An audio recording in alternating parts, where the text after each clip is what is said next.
सभी को नमस्कार। मैं रमन शर्मा आप सभी का अपने YouTube चैनल पर स्वागत करता हूं। अगर आप इस चैनल पर नए हैं तो चैनल को सब्सक्राइब करें, वीडियोस को लाइक, कमेंट और शेयर करें। हमारा उद्देश्य समाज के उन नौजवान साथियों को मुफ्त शिक्षा उपलब्ध करवाना है जो आर्थिक तंगी या अन्य किसी पारिवारिक समस्या के कारण कोचिंग नहीं ले पा रहे हैं। आज हम मध्यकालीन भारतीय इतिहास के अंतर्गत भक्ति आंदोलन से संबंधित महत्वपूर्ण संतों के बारे में चर्चा करेंगे। इस वीडियो से पहले हम भक्ति आंदोलन के भाग 1 को कर चुके हैं। इसके अंतर्गत हम भाग 2 को करेंगे, जिसके अंतर्गत शंकराचार्य, रामानुजाचार्य, रामानंद, कबीरदास और चैतन्य महाप्रभु या चैतन्य स्वामी के बारे में महत्वपूर्ण प्रश्नों पर चर्चा करेंगे, तो अंत तक जरूर बने रहें। सबसे पहले बात करेंगे शंकराचार्य से संबंधित महत्वपूर्ण प्रश्नों के बारे में। शंकराचार्य का जन्म 788 ईस्वी में केरल के कलादी गांव में हुआ। शंकराचार्य के पिता का नाम शिवगुरु था। शंकराचार्य की माता का नाम आर्यांबा था और शंकराचार्य के गुरु थे गोविंद। शंकराचार्य ने सन्यास की दीक्षा गोविंद योगी से ली थी। क्लियर है? नेक्स्ट क्वेश्चन की तरफ बढ़ते हैं। शंकराचार्य ने भारत के 4 कोनों में 4 पीठ या 4 मठ की स्थापना की थी, जिन्हें मठ कहा जाता है या इन्हें पीठ भी बोल सकते हैं। और दक्षिण में था श्रृंगेरी पीठ जो कर्नाटक में है। उत्तर में बद्रीनाथ पीठ की स्थापना की थी जो उत्तराखंड में है। पश्चिम में द्वारका पीठ की स्थापना की थी जो गुजरात में है। और पूर्व में पुरी पीठ की स्थापना की थी जो उड़ीसा में है। तो 4 मठ हुए हैं, श्रृंगेरी कर्नाटक में, बद्रीनाथ उत्तराखंड में, द्वारका गुजरात में और पुरी उड़ीसा में। क्लियर है? इन चारों पीठों में सबसे पहले श्रृंगेरी पीठ की स्थापना की गई थी। कहां की गई थी? कर्नाटक में। नेक्स्ट, अद्वैत वेदांत दर्शन के संस्थापक कौन है? शंकराचार्य है। अद्वैतवाद के संस्थापक कौन है? शंकराचार्य है। नेक्स्ट, शंकराचार्य ने बादरायण के ब्रह्म सूत्र के आधार पर अद्वैतवाद सिद्धांत का प्रतिपादन किया था।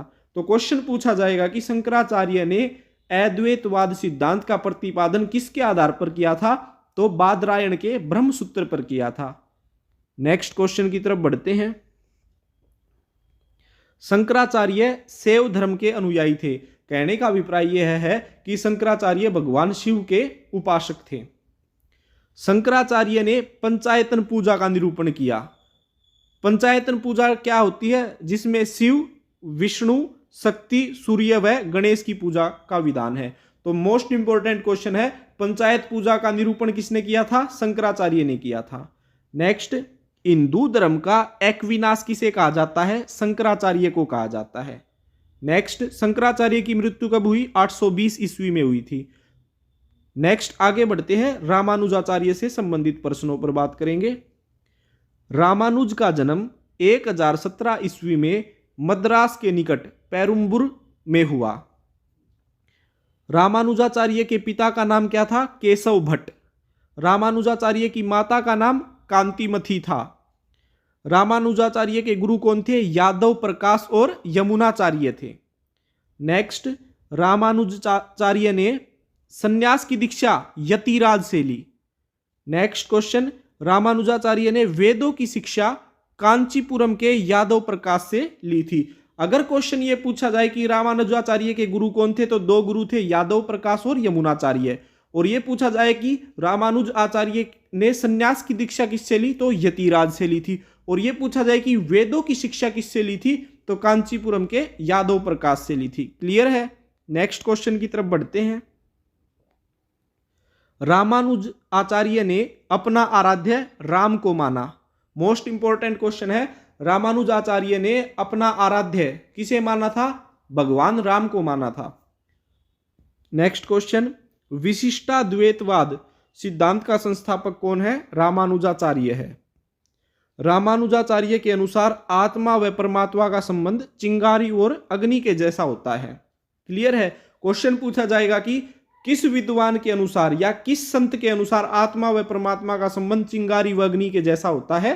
तो रामानुजाचार्य के अनुसार। क्लियर है? नेक्स्ट, रामानुजाचार्य के अनुयायियों को क्या कहा जाता है? वैष्णव कहा जाता है। रामानुजाचार्य की कर्म भूमि क्या है? श्रीरंगम है। श्री वैष्णव संप्रदाय का संस्थापक कौन है? रामानुजाचार्य है। नेक्स्ट क्वेश्चन की तरफ बढ़ते हैं। रामानुजाचार्य ने वेदांत सूत्र पर भाष्य और गीता भाष्य लिखा। क्लियर है? तो क्वेश्चन पूछा जाएगा कि वेदांत सूत्र पर भाष्य किसने लिखा? रामानुजाचार्य ने लिखा। गीता पर भाष्य किसने लिखा? रामानुजाचार्य ने लिखा। नेक्स्ट, रामानुजाचार्य के प्रमुख अनुयायी कौन थे? एक तो था वेदांत देशिक और दूसरा पिल्लई लोकाचार्य। रामानुजाचार्य की मृत्यु 1137 ईस्वी में हुई थी। नेक्स्ट, अब बात करेंगे रामानंद के बारे में।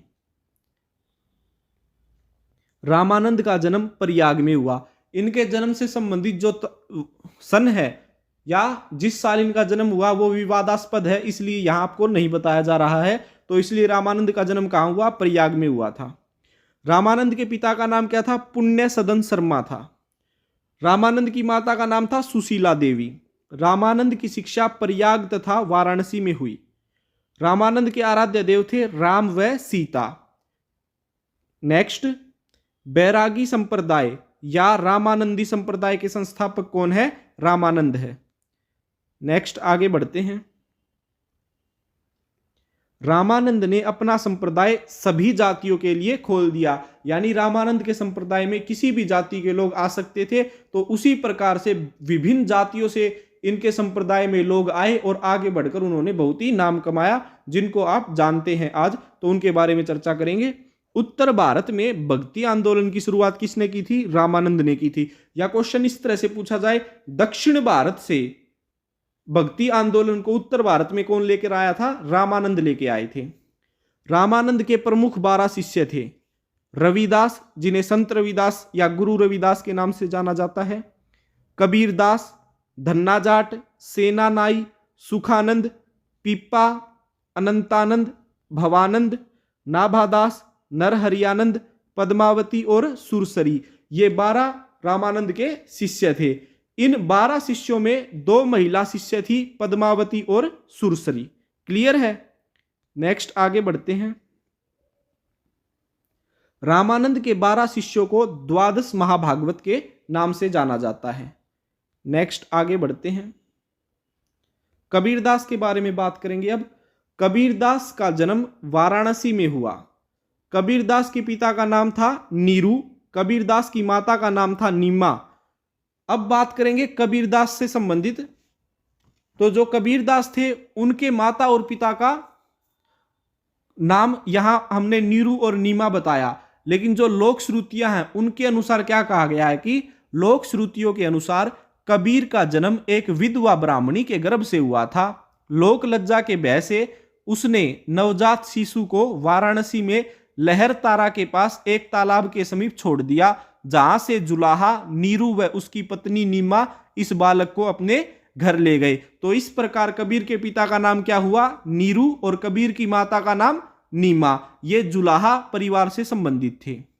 नेक्स्ट क्वेश्चन, कबीरदास की पत्नी का नाम था लोई। कबीरदास के पुत्र का नाम था कमाल। निर्गुण भक्ति धारा के ऐसे संत जिन्होंने गृहस्थ जीवन का निर्वाह किया वो कौन थे? कबीरदास थे। यानी ये एक संत थे, लेकिन गृहस्थ आश्रम में रहकर इन्होंने अपने भक्ति को आगे बढ़ाया। तो ऐसे पहले व्यक्ति कौन हुए हैं? कबीरदास हुए हैं। कबीरदास ने राम, रहीम, अजरत, अल्लाह आदि को एक ही ईश्वर के अनेक रूप माने हैं। और कबीर ने जाति प्रथा, धार्मिक कर्मकांड, बाह्य आडंबर, मूर्ति पूजा, जप तप, अवतारवाद सभी का घोर विरोध करते हुए एकेश्वरवाद में आस्था व्यक्त की और एक निराकार ब्रह्म की उपासना को महत्व दिया। क्लियर है? नेक्स्ट, आगे बढ़ते हैं। कबीरदास के अनुयायियों को क्या कहा जाता है? कबीरपंथी कहा जाता है।